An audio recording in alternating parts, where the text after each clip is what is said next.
Hello, everyone, and welcome back to another episode of What the Forensics. My name is Nicole, and as you've guessed it, I'm joined here again today by the lovely Journey and Rebecca. This week, I'm actually so excited for this and all of the horrible topics we're going to be discussing. But Rebecca will be telling us a little bit about Lingchi, which is the death by 1,000 cuts. I will then be telling you guys a little bit about being drawn, being drawn, hanged, and quartered. You'll understand my confusion on that a little bit later, okay? And then Journey's going to be telling us about the rack and the Pear of Anguish.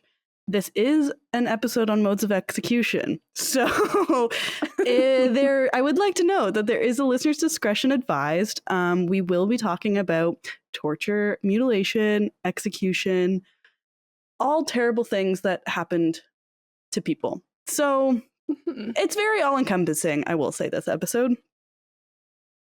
That being said, before we get started, can I just tell you guys a quick story? Yes, of course you can. I would love that. It's so I went for lunch with my uncle before this, and he's like, "What are you doing this afternoon?" And I was like, "Oh, we're recording an episode." He's like, "Oh, what's your topic about?" And he like took a bite, and I was like, torture. Just about joked. And he was like, "Yeah, I guess I asked." Hey, and I was like, yeah. What else would you expect from this? Yeah, I mean, what kind of podcast is this, you know? Right? Gotta be expected. A little bit of torture here and there. Exactly. And I'm really excited for it. It's the excitement part that I think just makes it, because the three of us have been talking for the past little while about how amped we are to just like have a conversation about it and the origins and whatnot. Right. And you don't often hear that combination between. So, yeah. No, we've been texting about different types of execution. Like, oh my God, have you heard of this one? What about this one? For like a week now. So, yeah. So if you want to hear more episodes, if you enjoy this one and want to hear more on like medieval or just historical methods of execution, let us know. I'm sure we would love to do more. We can very easily make that happen. Yeah. Okay, with that being said, Rebecca, would you want to start us off with a little bit of death by 1,000 cuts? I would love to. I would so very love to. Okay, so it seems like execution methods came and went throughout history, with the newest and coolest torture devices sort of taking place of the previous. But Lingchi, or more commonly known in Western society as death by 1,000 cuts, was a top choice method for an entire millennium. Wow. So in Lingchi, the goal was not only to punish and kill the criminal, but also to do it in a humiliating, excruciatingly painful, and prolonged way. First, I know, it's lovely. Love the humiliation aspect, as if like the torture wasn't enough. That's the same with mine. Okay, same. So that there's a reason for that. I hope you guys figured that out. No. There's a reason. Okay, we'll talk about it later. We'll talk about that later. So just before like history and all that, I want to get into specifically how it went down, because, you know, first, the prisoner would be bound to a wooden cross or a wooden frame with rope in a town square or another public area so a crowd could watch. It could also be done on, like, apparently there was something called an execution grounds where these were specifically held, but it wasn't only specific to Lingchi. Like, there's execution grounds for death by hanging and the decapitation one. Guillotine. Guillotine, thank you. I lost that one for a second. So once they were on display in the town square, the executioner would come up to the prisoner and use a very, very sharp knife or sword to make a series of calculated cuts all over the prisoner's body. They started with the less vital body parts, such as like your extremities or sometimes your face, or even just your breasts and where all the fat is above your vital blood vessels. And after this point, they would slowly start working inwards towards the center of the body where your most vital organs, like your heart, are. So as the cuts continued, the executioner would still methodically get deeper and larger with his cuts, sometimes slicing off entire chunks of the prisoner's flesh during this horrific process, which would include entire breasts, chunks of their thighs or their arms, or even slices of their face, like their forehead or their cheeks. And at times, they would even go so far as severing entire limbs or removing like their eyes or their tongue. And all of that super horrific stuff that doesn't need to happen when you just want to kill someone. Agreed, yeah. So the duration of the execution actually varied pretty significantly based on the region of China that it was in, and also the severity and type of crime and the experience level of the executioner, which I actually read something really interesting about this. It was only in one source. I'm sure there is more about it. I would just have to dig deeper into articles that were blocked by paywalls. Yep. But I was reading that there's actually also an onus on the executioner by law in China at this time that they must try to inflict like a proficient amount of pain, basically like whatever's dictated by the government to be sufficient. And if the executioner killed the individual before doing this, they were also at risk of being punished. Yeah. Oh. Yeah. It had something to do about like the punishment you obtained through judicial executions or torture had to be like in relation to the crime you committed. So they're like, if you committed a terrible crime, you're going to get terrible torture done to you. And then if, from some of the sources I read too, if the executioner killed people and say it was in a public setting, they'd often get like booed, and it was this huge thing because people were there to like watch and stuff like that. So the executioner didn't, I guess, tried to not kill them, I guess. You know what I mean? Wow. I find it so insane that in these times, people actually watch this for entertainment because they had nothing else to do. Yeah. Right? Yeah. Like, I think of that, and then I remembered that we went and watched 2 murder trials, and then I'm like, yeah, we probably would go. Yeah. And then I also am reminded of the Colosseum as well, and just like other instances in history. Well, it's just has a morbid fascination. Yeah. Really violent in life and morbid in curiosity. Yeah. That's humanity. Yeah, I like that. Thank you. It was said that the act of Lingchi from beginning to death could take anywhere from just like 15 minutes to multiple hours. And I read like one source that said it went into the next day, but I assume that was like super duper rare instance that maybe only be in like the fictional and traditions. Yeah. But so it could take multiple hours, as I'd said. And during this time, the prisoners could withstand up to 3,000 to 3,500 individual cuts and slices to their bodies. That's a lot. Yeah. Yeah. They're pretty sliced up by this point. Yeah.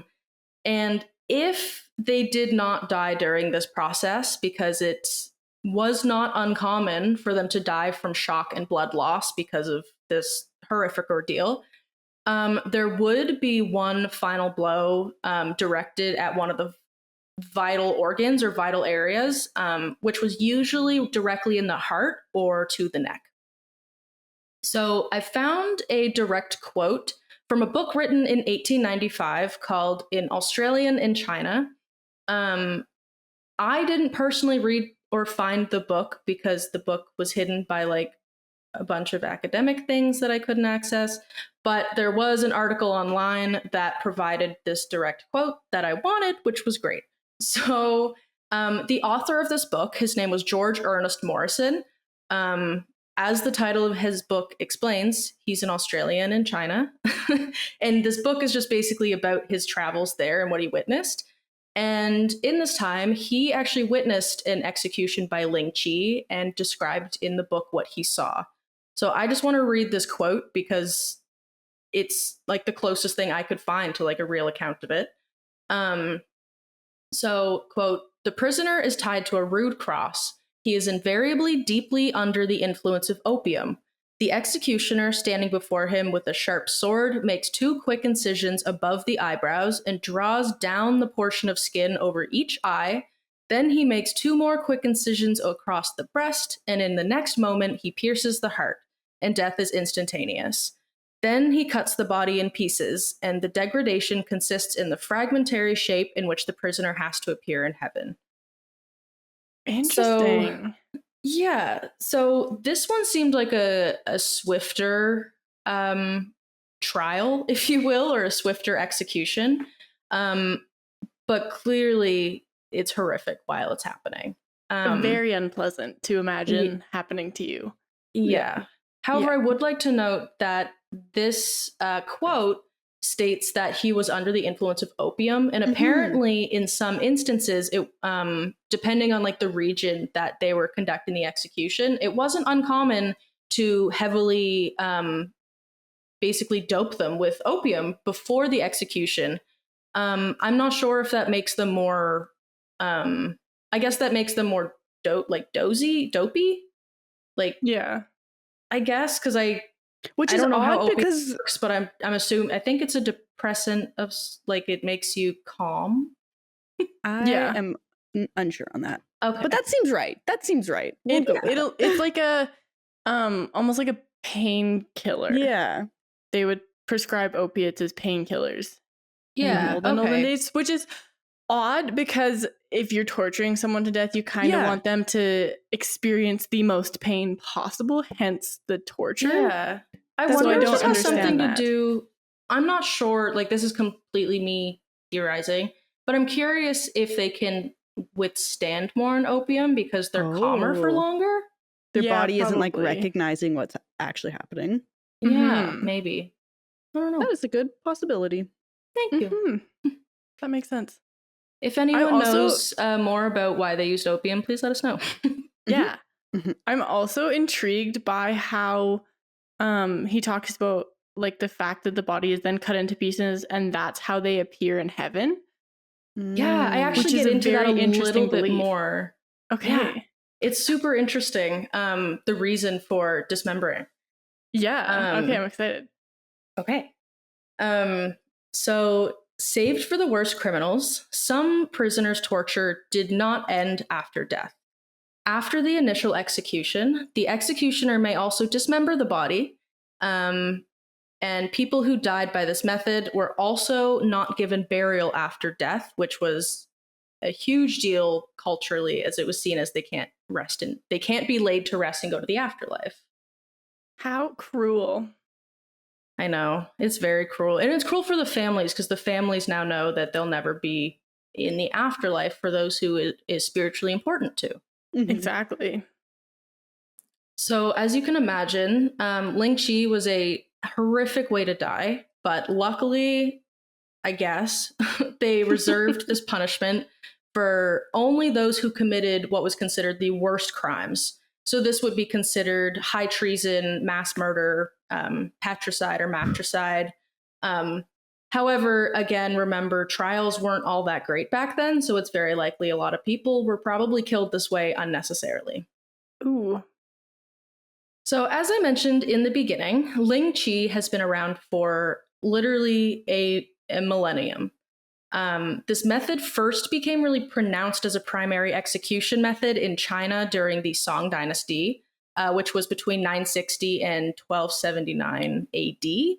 However, apparently there is record of its existence and its use, which date back to the later years of the Tang Dynasty, which ended in 907 AD. Wow. So it was primarily used in China, but at some point in history, I couldn't find when for some reason, they were also used in Vietnam and Korea. And there was a couple reasons that it was believed Lingchi was chosen to be used for the most heinous crimes. Sorry, I was confused by the way I worded that sentence. But yeah, so there was a couple reasons why it's thought that Lingchi was the chosen execution method. So the first one is because it acted to both punish and humiliate the criminal in a very public and very painful, prolonged way. Obviously, that's one of the major points to it, because like you did a bad thing. It's like going to jail, or you're being punished.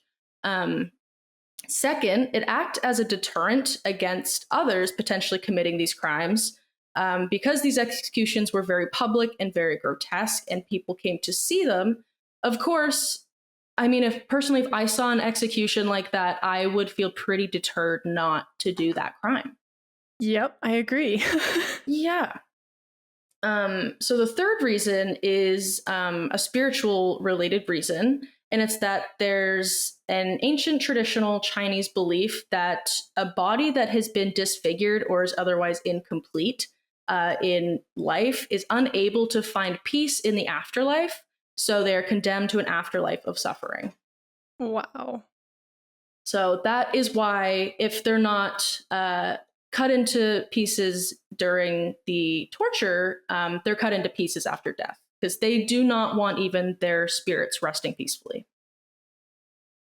Which, for some of the people that actually did legitimately commit the crimes, like, I can't blame them. Yeah. But I know there's a lot of people that probably didn't deserve it too. Yeah, exactly. It just feels like unnecessarily harsh. Exactly. You It know? feels like way, way too far. Yeah, why would you continue to torture them once they have already died?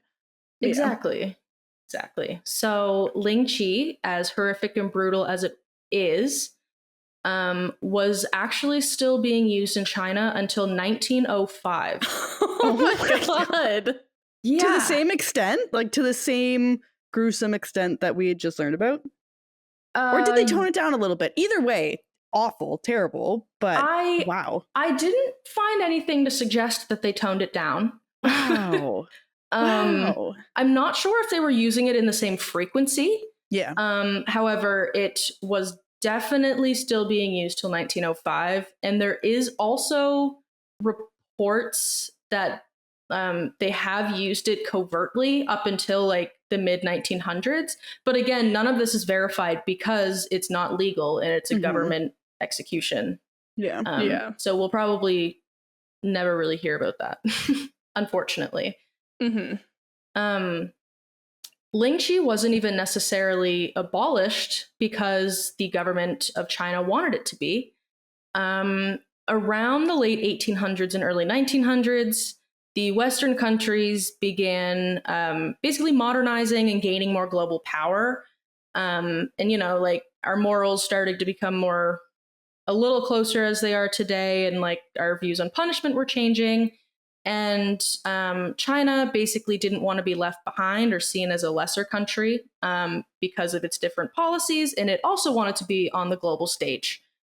But one of the things that the Western countries obviously weren't a fan of in China were like the punishment systems and basically the judiciary system. I'm not positive how much the Western countries knew about like Lingchi and like the extent of the torture. However, in 1905, it really ramped up because Lingchi was publicized for the whole world to see, because a French soldier had been in China and had actually attended the execution of a man named Fuzhuli. He was convicted of murdering a Mongolian prince, and he was convicted and sentenced to be executed by Lingchi. And yeah, there just so happened to be a European there who had a camera at that time, which probably wasn't very common. Yeah. And he photographed it and circulated it. And within, I think they said just a couple months, they had already banned Lingchi in China. Oh, wow. Oh my goodness. That's wild that he was able to get the camera even into the execution, because it's not like they were small little things like our phones are now. Yeah, right? Like they have to have known that there was someone there with a camera, because you're right. Like they had stands and everything for their cameras. Wow. Is that the pictures that you have on the slides lower? Is that the picture of that execution? Yes, it is. Okay. Wow.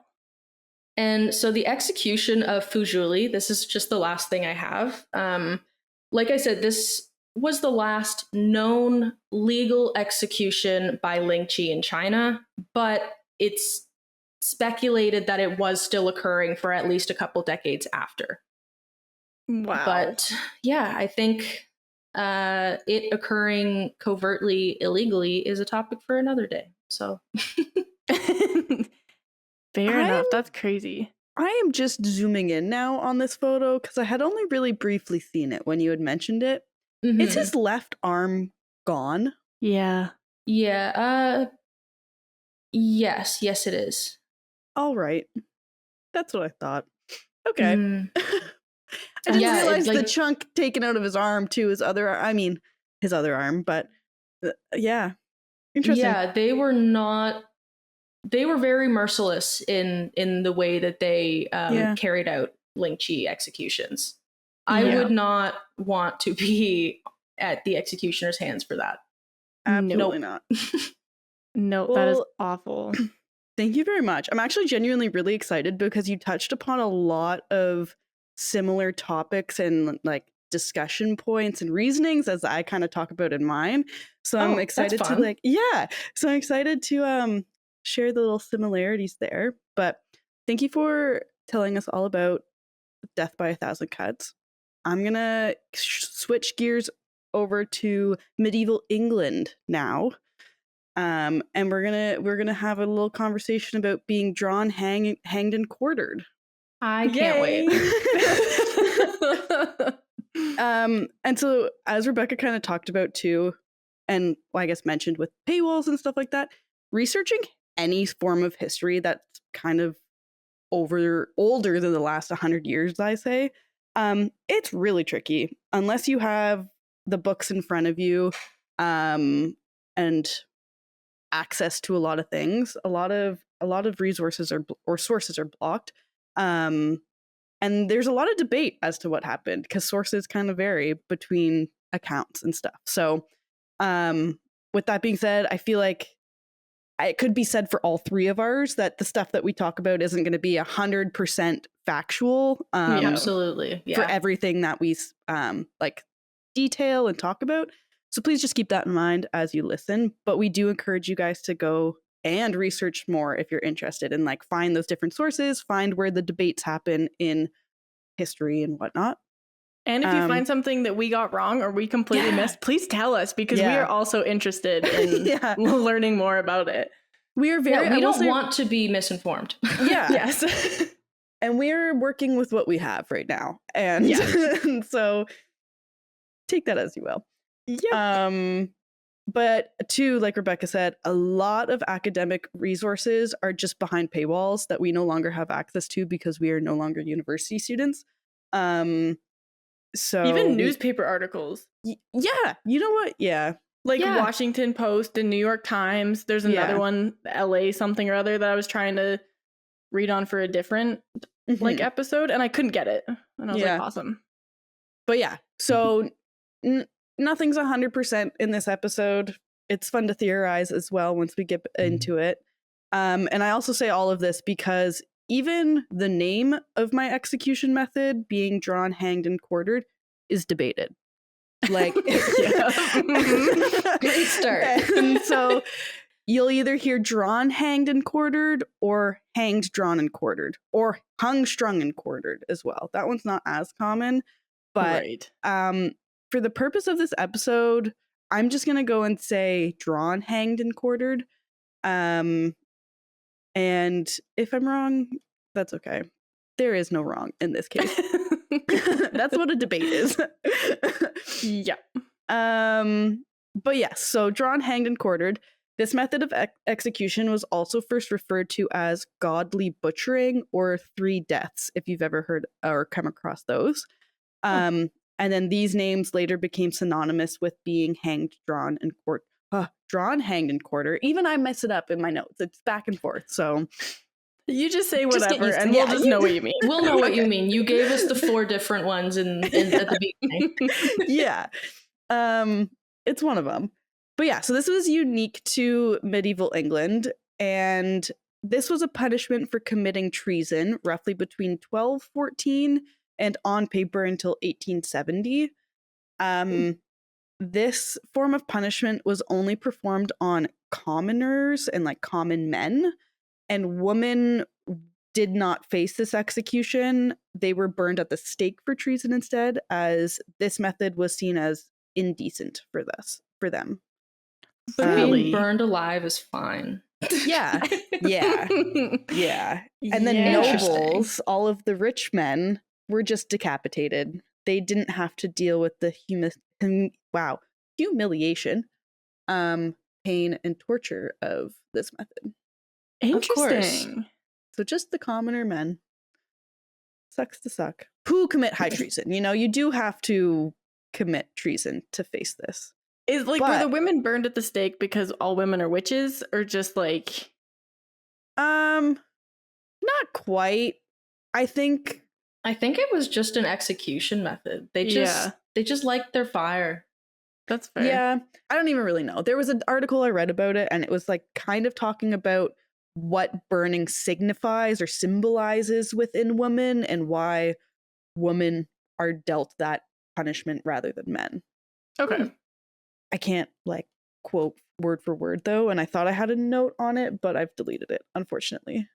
Okay, sounds good. That's what I went to look for.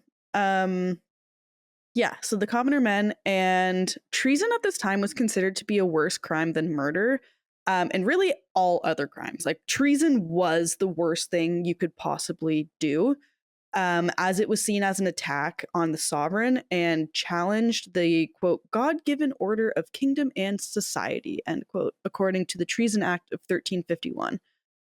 So basically, like, committing treason by saying bad things about the king, you were like physically harming the king, essentially. That's how it was seen. So this kind of goes back to your discussion, Rebecca, on treason and how like high treason was used for, or Lingchi, sorry, was used to punish high treason. And I think it was a very common, because of how bad treason was, it was often punishable by really extreme methods. And I think that can be said kind of throughout history and throughout cultures, which is pretty cool, I guess. Pretty neat. Yeah, I find it really fascinating how different cultures all developed their own equally screwed up torture ways of execution and torture. Yeah.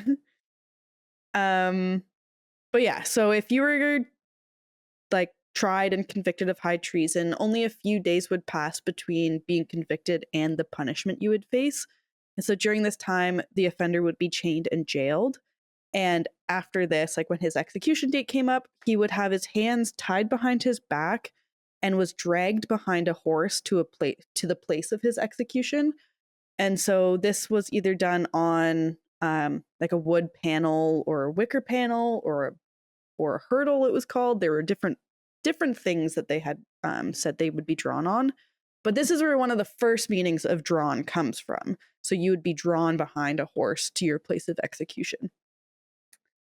Other times you would be just right on the ground being dragged. But this was kind of the first stage of humiliation and pain, because you're for all to see being ripped and torn up from the ground. So you're already in pain going into it all. Yeah. Being dragged with your arms above your head would be behind. Sorry, behind your and back. above. Did I? Let me reread my note. I may have completely. Yeah, so his hands would have been tied behind his back, and then he was dragged behind a horse. So like from his feet? From his feet, sorry. Yes. Okay. So the rope, rather than being attached to his wrists and dragged. Oh, gotcha. Okay. He would be attached feet to horse, and then his hands would be tied behind him. Oh, gotcha. Ow, painful. Yeah. No good. No bueno. But yes, once they reached the place of execution, the condemned was then hanged. So a noose would be wrapped around his neck, and then he would be like jerked up and hanged for a period of time. But here, it is important to note that they weren't hanged until the point of death. So they were just hanged long enough that they kind of reached the brink of unconsciousness. And then as they were starting to go, they cut him down. And so once cut down from being hanged, while still alive, the traitor was then disemboweled in front of an audience, with his intestines being physically removed, and often the heart would be saved for last. Oh my God. Yeah. And so this would be the second debated meaning of being drawn. I see it as the first one as being drawn behind a horse, drawn behind whatever. But this meaning would be like his organs being drawn from him, I guess, or his intestines being drawn. That's how I thought of it too. Yeah. That's See, how I I had knew never it, yeah. really, and I can definitely see it from a medical side of things too. I initially made the connection between like drawn behind something because I I did didn't as make the well. association of drawn from you. Mhm. But yeah, this is where the debate happens. And there was a gentleman who wrote a whole essay basically telling why his editor was wrong for putting hanged in front of drawn. And he started quoting like Oxford Dictionary of what draw means and all of these sources. So there's a lot of discourse in the academic world as to which version of it is. We I knew should you just said there was call a it. debate about it, but I did not realize it was actually like a heated debate. Like I didn't think it was that important what order they came in. Right? Right? Yeah. We just got to Yeah. call it drawn, hanged, drawn, and quartered. Yeah. Just Perfect. happens And twice. just- Yeah. Yeah. Add the extra step in there. Yeah. But yes, so we're not even done yet because after being disemboweled, if they started to lose consciousness throughout this process, they'd be resuscitated so they could continue with the torture. Oh my God. Awesome. But after being disemboweled, often sometimes too, burned in front of everyone. Like they would throw the intestines in a fire, which was another Right. act of like degradation, I guess. But after all of that, the victim would then be quartered, which is the last step of the more than 3-stage execution. This was likely often achieved by tying each of the traitor's limbs to 4 different horses, and then they would spur or startle the horse so they would run off in different directions and ultimately ripping the limbs off of the individual. What? That's Yeah. so brutal. I thought they had just cut the limbs off. I didn't realize they had. Yeah. Ooh. Yeah. And to top it all off, a little cherry on top is that sometimes they were beheaded or decapitated. Some sources say this was done before being quartered. Some say after being quartered. Either way, it does seem like a highly likely thing that was done. And this kind of touches on Rebecca's point of dismembering the body post-death or after being tortured. And it was seen at the time that publicly removing a head, and I guess in some cultures and instances, different limbs, this was what finalized death. Like that was what had made death death, and it confirmed it. So I guess philosophically and whatnot, the status and degree of death was very debatable at the time, and that's why there were different like consciousness points and death points, I guess. Right. That's so neat. It's so neat how our understanding of science changes our spirituality as well. Yeah, right? Mm-hmm. And so I kind of briefly mentioned this, but all of this was done publicly and all of this was done in front of people. And that was kind of the main point, was to be done in front of people to get the point across. Hey, don't commit high treason. This could be you. So after being performed publicly, the body parts that were separated from being quartered and the often beheaded head, they were said to have also been displayed on city gates. And this practice is referred to as gibbeting or gibbetting. I'm going to say gibbeting because it's a lot more fun to pronounce that way for how horrific it is. But this was displaying cut off limbs, cut off body parts in public areas like gates and whatnot. So and this, go ahead. It should really be named drawn, hanged, drawn, quartered, beheaded, displayed. Yeah. Yeah. Catchy one. It was drawn, hanged, drawn. Oh, disemboweled. No, that would be drawn. Oh, I guess. Quartered, beheaded, gibbeting. Gibbeted. Gibbeted. That That just flows right off the tongue so nicely. Yeah, the 3 plus a few deaths that people would face. Yeah. Amazing. But yeah, after gibbeting occurred, this, I guess, served as a deterrent for potential traitors and to also remind people of the consequences of betraying your sovereign. In addition to city gates, the Tower of London, the London Bridge, and Westminster Hall were popular spots to display these heads and body parts. That being said, Tower of London, horrific history that we should talk about. Yep. So stay tuned for something maybe in the near future or distant future. We have until 2025 planned, so we'll find time. We made a plan and it changes every week. So usually researching a topic leads to about 10 more topics that we need to talk about. Yes. But to top it all off, too, the Treason Act outlined that these traitors, after being drawn, hanged, and quartered, plus a couple extra steps, they would have to forfeit their land and all possessions to the king after death. So anything they wanted to pass down to family now belonged to the king. That sucks. Yeah. And some sources said that crowds could reach up to tens of thousands. I want to say this is kind of hyperbolic. Is that how you pronounce it? Hyperbolic. I don't doubt at least thousands of people came because, like you said, Journey, earlier, there was nothing else to do. You went and watched these kind of things in the town squares. But I'm not saying it's not impossible for tens of thousands to have watched something like this.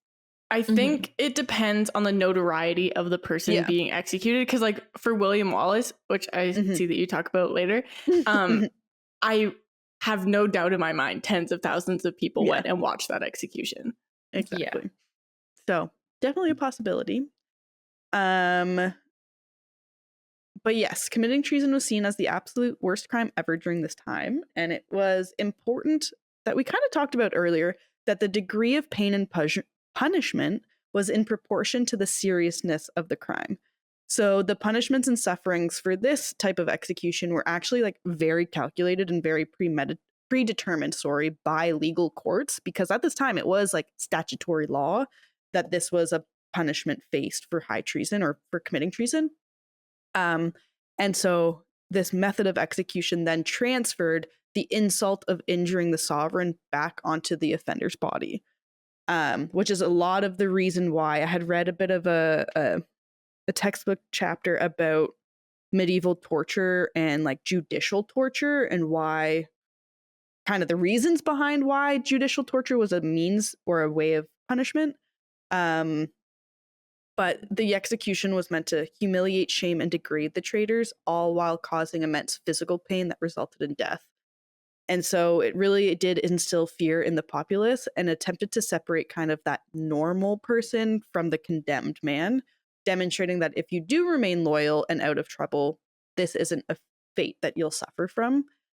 And so sources vary a bit, but it's possible that this method of execution dated back to 1242 and was first used to punish William Maurice. He was the son of an English nobleman convicted of piracy, and he was executed in 1242. Other sources, though, mention that its first use was around 1238. So it's within that time period that it started to be used. Right. When you say piracy, you obviously don't mean like copying DVDs. You mean pirates? Correct. Yep. Okay, I just needed to I'm sure not forgery would have been a word, but yes, that makes sense. Like piracy, being a pirate. Yeah. I wasn't sure if it was like another term for like forging something or Another example was the Welsh Prince David ap Gruffydd, I believe. He was executed in 1283, supposedly being drawn for treason, hanged for homicide, disemboweled for sacrilege, and beheaded and quartered for scheming against the king. So I guess they kind of just like gave crimes for each of the steps involved rather than an all-encompassing thing. Yeah. Interesting. Yeah, don't That's hate so it. cool. right, yeah, it kind of flows. It Yeah. kind of flows. But then, like, say you had just committed, you just got charged with drawn for treasoning or Yeah. whatever. I don't know how to phrase that grammatically. Would you? No, you'd get it all. If Okay. it was just treason. And Yeah, I have an example that's just treason, but he got this. He was punished. he got by everything. This. Yeah, he got Okay. everything. Oh, interesting. Okay. As Journey kind of mentioned, Sir William Wallace, and this is the William Wallace of 1995 war action film Braveheart, which I haven't seen, so don't question me about it, please. You should watch it. It's so good. I've only seen the execution scene on YouTube for this episode. Fair enough. He was killed in 1305 by being drawn, hanged, and quartered. And he was drawn for supposedly drawn for treason, hanged for robbery and homicide, disemboweled for sacrilege, beheaded as an outlaw, and quartered for divers depredations. I'm gonna hope I said that right. And this basically just means he committed an unspecified amount of plundering or stealing. He just stole a lot of stuff. So did they what that basically means. make up everything Yes. else besides treason, or did he actually do those? Yeah, I'm pretty sure he can actually you answer did. us on that? Yeah.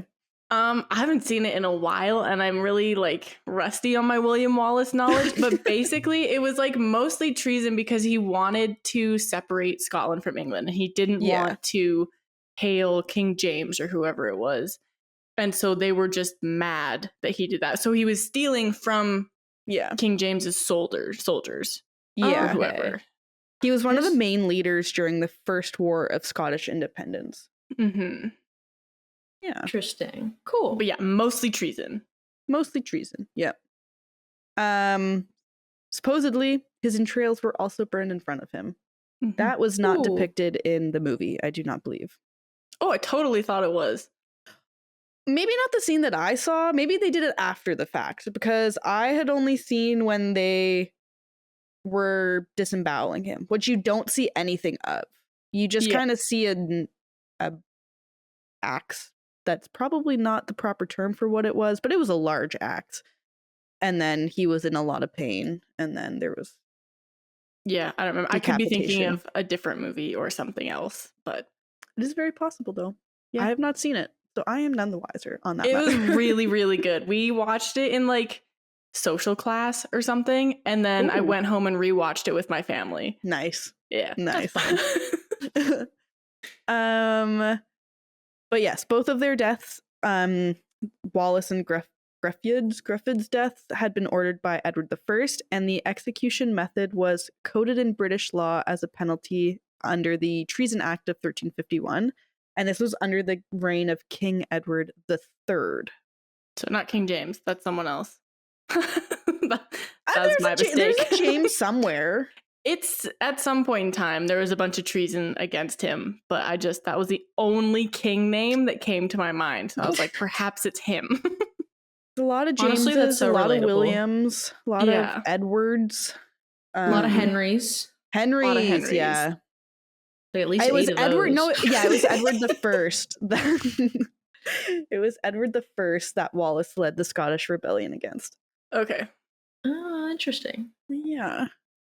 And then we have William Collingbourne. He was an English landowner, and he opposed Richard III by writing, quote, "The cat, the rat, and Lavelle, our dog, ruleth all England under a hog."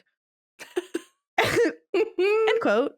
And he was, the king really didn't like that. So he was punished by being drawn, hanged, and quartered.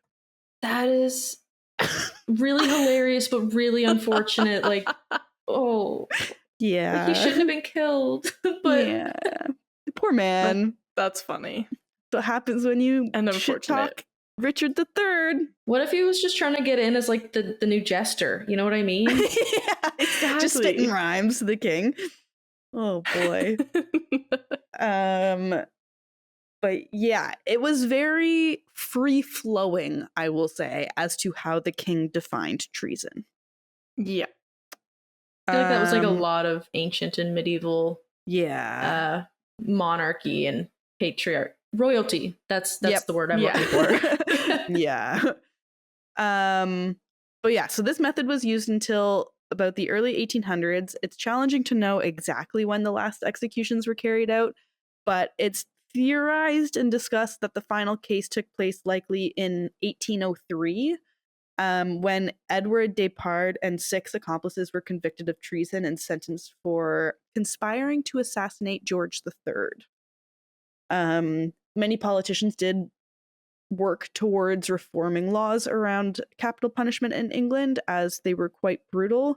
But it would take several decades before they achieved abolishing this method of execution. So it was not abolished kind of for sure until 1870, when the Forfeiture Act of 1870 was passed, and this was removed from law, the execution method. In 1867, it was sentenced, but it was never carried out, so it's not really considered the last bit. Wild. Yeah, but that's being drawn, hanged, and quartered, and a little extra stuff sprinkled in, depending on the day. Sounds horrific. Yep. Yep. And an interesting thing too, I will just sprinkle in here, the whole displaying body parts across city gates and stuff like that too. In the essay, book chapter, whatever it was, talking about judicial execution or torture, that doing that was also a means to further degrade the victims and the victims' families. That was the biggest thing, was the families, because the families would then have to kind of take care of the bodies to prevent further humiliation or whatever. Who knows what people are doing to them while on the gates. But there's a lot of layers to it, which is very interesting, and a lot of like reason behind why they were so terrible. Yeah, it's fascinating to actually like, because I've read about like different methods of execution and stuff over the years, just because it's fascinating. But I've never actually like sat down and done research about them, and to actually see that there's like symbolism and purpose behind each of the ways that they torture them is really interesting. It wasn't just like some sick thing that someone came up with and was like, hey, this would be fun. It was like there was meaning at the time behind everything that they did. Yeah, like that's fascinating. Yeah. But to continue on with all of these terrible things, and Journey, do you want to tell us a little bit about your torture techniques and executions? Yeah. Mine don't have exciting things like your guys's do, like histories and like people and stuff, but they're still wild. I'm still excited. I'm very excited. So the rack is when a victim is laying on like a bed like slab, like it's just like a flat whatever that's suspended off the ground. So basically they're laying on a table. The victim's ankles and wrists are tied through ropes to like these, they called them axles, and I did not envision them how they actually were, but they're just like, picture a giant like rolling pin at the top and the bottom, and they can just like spin them. If you think of a wheel axle with the two wheels, it's like if you were to put rope, if you were to get rope stuck on your wheel as it turns in the axle, it would then tighten that way. Exactly. And so then when they turn the axles, the ropes pull on the hip, knee, shoulder, and elbow joints until they're dislocated. And so this stretching leads to tearing of muscles and ligaments, and sometimes like breaking their bones. It's very similar to being quartered. It sounds like it. Yeah, it's just like straight up and down instead of all four directions. I will say there's probably like the perfect point before being dislocated that just would feel so good on the joints. Oh my God. So good. Yeah. Every time I see a meme about the rack, it is literally just like, there has to be a point where this feels amazing. I'm like, yes, I bet there is. Probably doesn't last for long. The first time I heard about this was an episode of The Simpsons, and they go to like a medieval museum and they have like a rack that you can try or something. Cool. And Bart gets on it and he comes out and he's like 7 feet tall. And I was like, that looks cool. Yeah. Right? It'd be kind of nice for like a millisecond. Yeah. And so they stretch you and it lifts you up off of this slab. So you're being like suspended by your joints. Ugh. And sometimes they'll add weight to your body just to make it even worse. Oh. And so while you're on the rack, the victim can be subjected to other forms of torture as well, like getting your nails pulled out, or you're like burnt with hot candles, or like spikes dug into your spine, I guess. So it really just is lovely. I don't know why the nails are the worst out of them all to me, and that I can't stand. I thought about researching the one where they shove like bamboo shoots under your nail, and I'm like, I can't even think about that at all. Like, it's just yuck. So that can happen. It's used to get confessions and other incriminating evidence from like suspected traitors, heretics, and conspirators. And a source said that usually the threat of the rack was enough to get a confession, so it didn't get used as much. Historians believe that its most primitive form originated in ancient Greece, which is kind of interesting. Wow. Where Herostratus, an arsonist from 4th century BCE, was tortured to death on the rack after setting fire to the second temple of Artemis. Historians also noted that ancient Greeks most likely used the rack to torture their slaves and non-Greeks. They didn't specify why. I doubt it was just for shits and giggles, but you never know. It was introduced to the Tower of London in 1420 by John Holland, the Duke of Exeter. And so it was also known at that time as the Duke of Exeter's daughter. Ooh, nice. Crazy. And I don't know if it was like, I don't know why it was his daughter, or if it was just something of like, he gave birth to the idea of introducing the rack or whatever. I couldn't really find anything on that. So if you know, let me know. Yeah.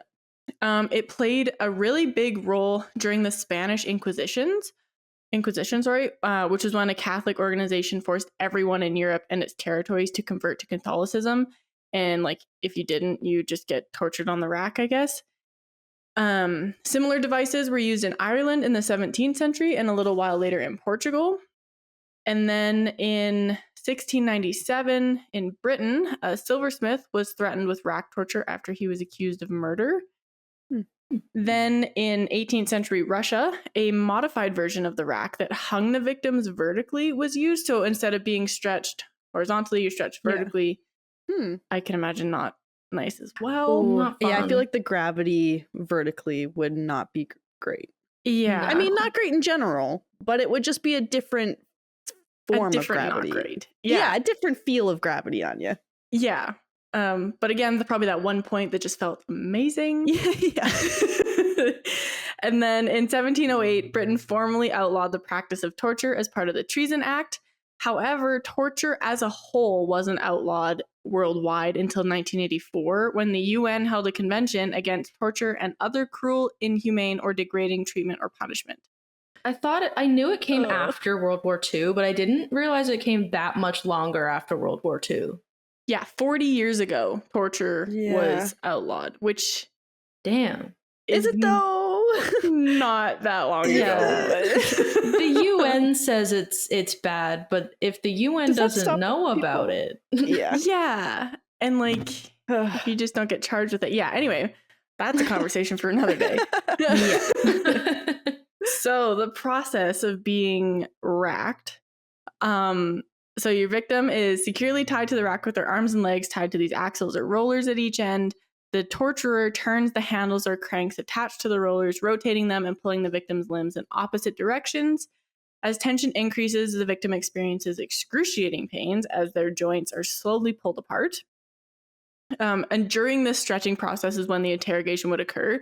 So they would like turn it, and be like, ask a question, didn't give you an answer, turn it some more, ask a question. If they didn't give you the answer they want, they'd turn it some more, kind of thing.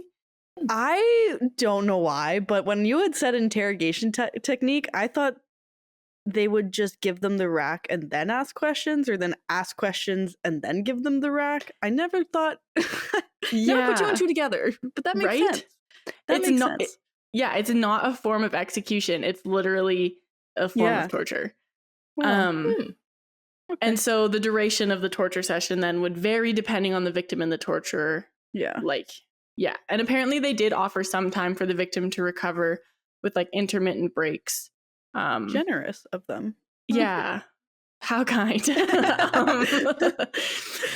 In some cases, the torturers would have some sort of medic there to monitor the victim's condition to prevent them from dying too soon, because as we It's know, no with fun torture, if they die. Exactly. Kind of ineffective. Yeah. So after being subjected to the rack, victims are left with severe injuries, both physical and psychological. They're often permanently disabled and scarred, and some do end up passing away just because of the pain. Would they reset their joints? Like, would they reset their shoulders, reset sockets and stuff? I imagine they wouldn't.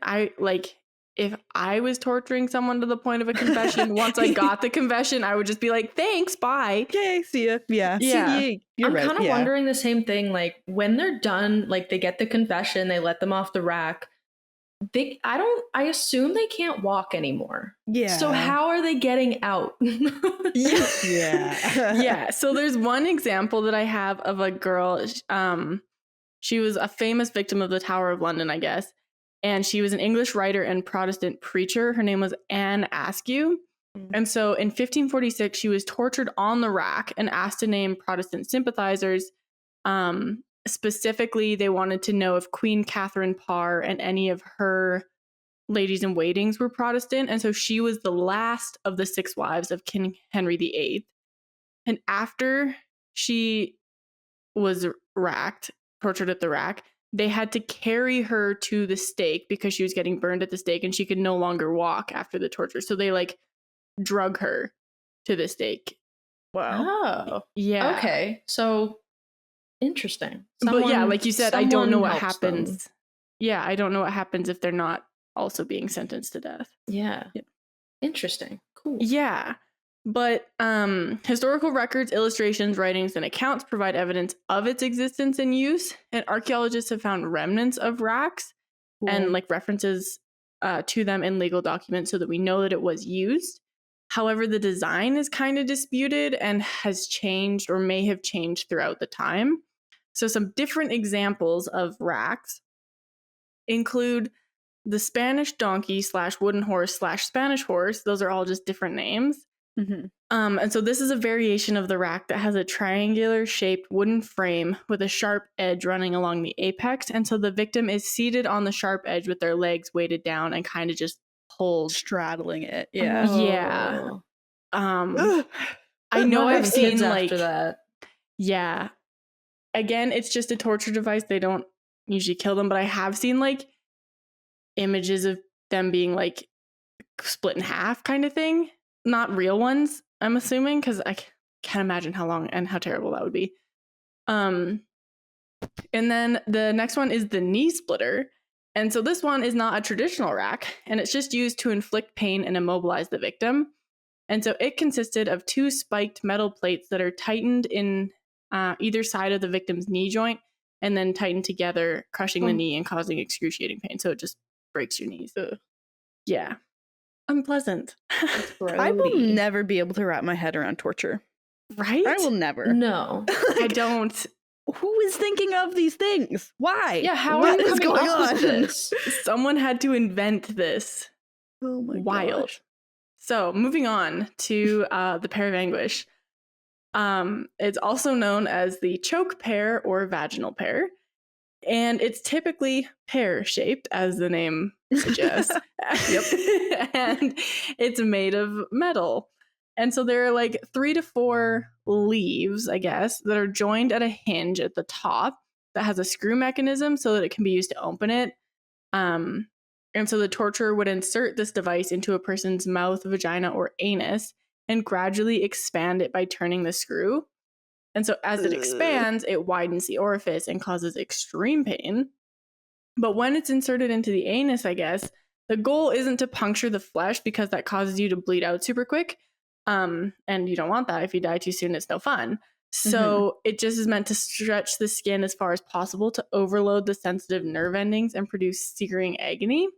And then when it's inserted into the mouth, I just had a really awful thought. Oh no. Like, how did they clean these things? Probably not well. They probably didn't. Like, I should probably hope they'd have, like, this is the mouth, this is the vagina, and this is the anus. You got 3 separate ones. Those are the orifice they go in. Well, There's that no just adds to crossover. the torture. True. Yeah, sorry, that just happened. Yeah, that's gross. Oh. Yeah. So when it's inserted into the mouth, it's not meant to kill the victim, because humiliation and extreme discomfort are the intended results, as per this episode. Often, the victim's jaw would just be dislocated and their cheeks would be ripped open, giving Joker. Did teeth ever like snap? Was it in a position to push teeth out or lose teeth? I imagine that would happen. There's a theory that it was used for dentists to open the mouth. That theory's incorrect, I will say. Yeah, because like, how do you get? How are you like, gonna it work on takes the up the teeth? whole mouth. Yeah. So I don't really understand. I know there's a Bones episode where someone used the Pear of Anguish to like either kill the person or destroy evidence or something. I don't remember, but I just remember like Angela's reconstruction of it. It was to shatter the skull. Like it was used to just get rid of what the face looked like, I guess. Okay. Maybe? Yeah, that makes sense. So the Pear of Anguish was primarily used to punish individuals accused of sodomy, heresy, and other moral and or sexual transgressions. And it can also be used to extract confessions. It is labeled as a medieval torture device. However, scholars have questioned if it even originated in the Middle Ages.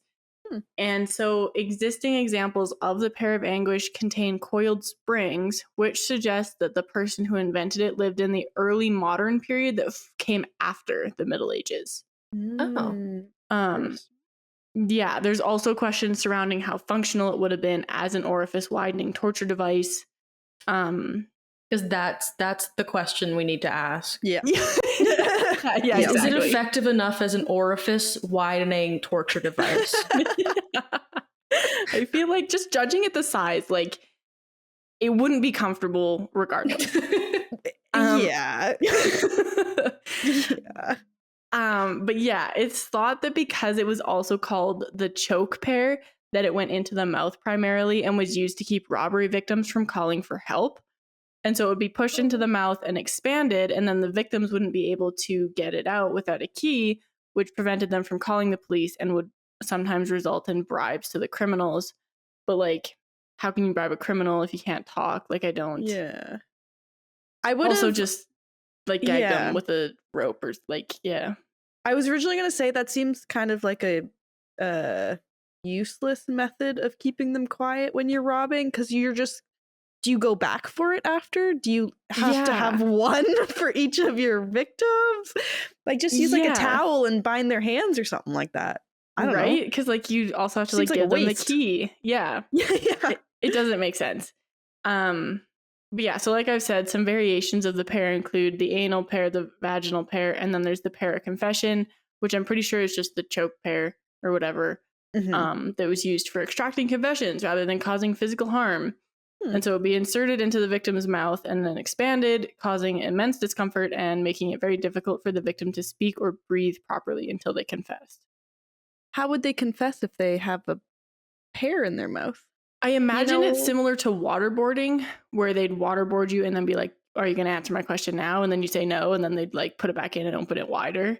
What's the spring back function of it? I feel like you got to wind it up a bit, and then you're going to have to rewind it to close it, take it out, ask your question, put it back in, give it a little wind again. A lot of work.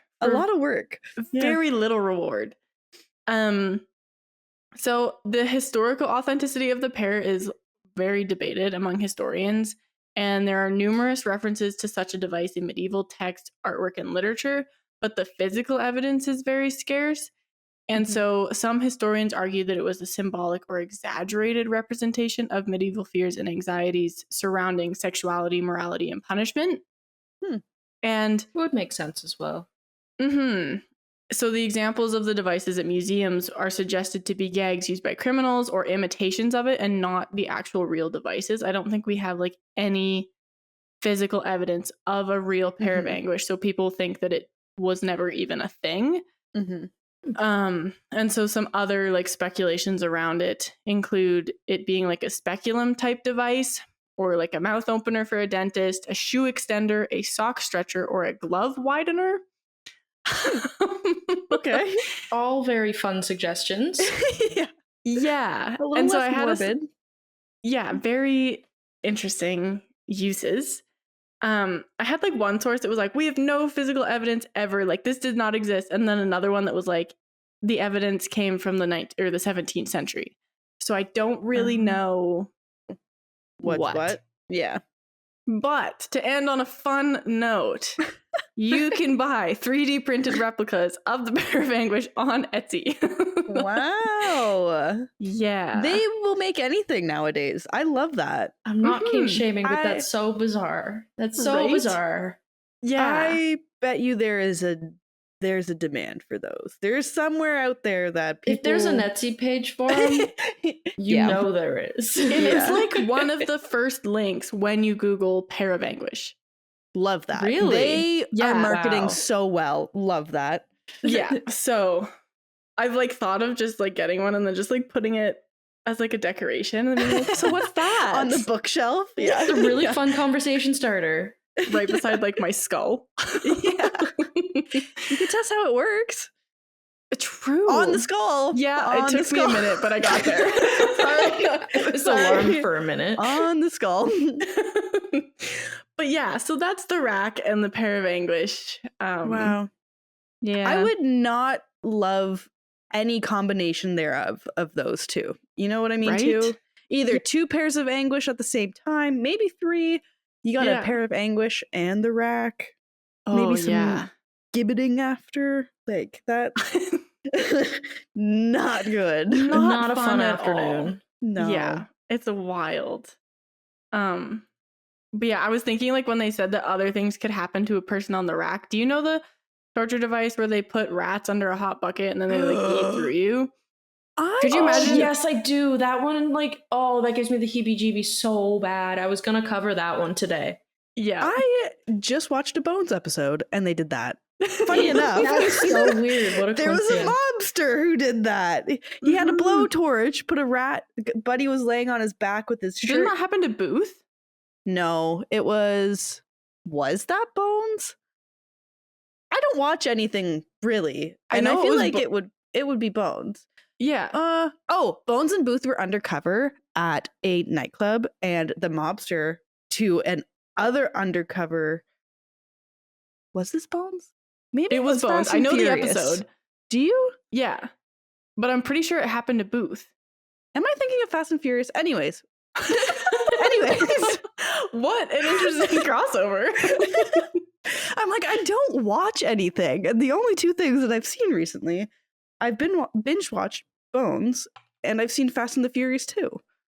Has it happened in both? This will be so crazy if it's happened in both. Because it was an undercover police officer that the mobster was requesting, like, for him to stay silent, for him to get his goods across. Yeah, so it's a Bones episode, season 12, episode 4, The Price for the Past. Not what I just watched then, because I'm on season 2 again. Oh, interesting. Interesting. Yeah. They found this guy, Aldo Clemens, and so he's the chaplain in Booth's army unit. And he married Booth and Brennan. Right. Oh, yes. Okay. And so someone used the torture device like that on him, and then they kind of covered it up by allowing other rats to eat at the body when they discovered it. I just Googled too. It was Too Fast, Too Furious 2003 that they also have that both. scene. Really? Oh my gosh. That is so weird. What a crossover. That I never would have expected they'd have anything in common. I'm not even going to lie. Wow. They've done everything on Bones, though. You know what? We True. could probably talk about anything and be like, "Meh, Bones did an episode." I think we have. I think we've done, this will be like, what, episode 77, 78, and I'm pretty sure everything we've seen on Bones. There's always a good old reference in there. Yeah. I love Bones. Me too. Anyways, thank you both so much. I learned And thank you. Thanks. Yeah, You're thank you welcome. too, Nicole. Thank us all. You know what? I thank all Big of pat us. on the We back. Round of applause. Do you guys have any last final remarks on your methods, our methods, other methods? I do No? not. I just Okay. think they are all equally as horrifying. Yeah. Agreed. I wouldn't I wanna do want this to be again. killed in any of these ways. I'm sure Yep. glad they're abolished. I agree. Yeah, I definitely want to do another episode like this, though. So if our Same. listeners could tell Me us too. any, like, whether they give us torture devices to research or they just are Mhm. like, yes, you guys do it. I would Mhm. like to do that. Yeah, I would too. That'd be so fun. We'll make it work. Okay, wonderful. We all have pats on the backs. We are all content with the gruesomeness that we just learned about. Thank you everyone for listening in to another episode. We are going to be chatting about David Berkowitz and the Satanic Panic next episode, so be sure to tune in to that.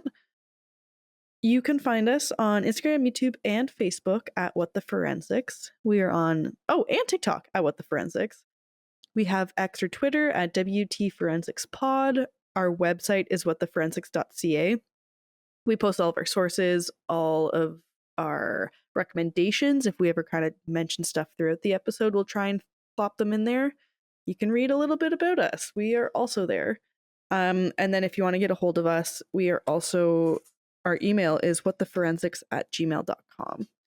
One thing we just learned too is Apple Podcasts has recently changed it so episodes don't auto download or they don't save to your phone as they come out.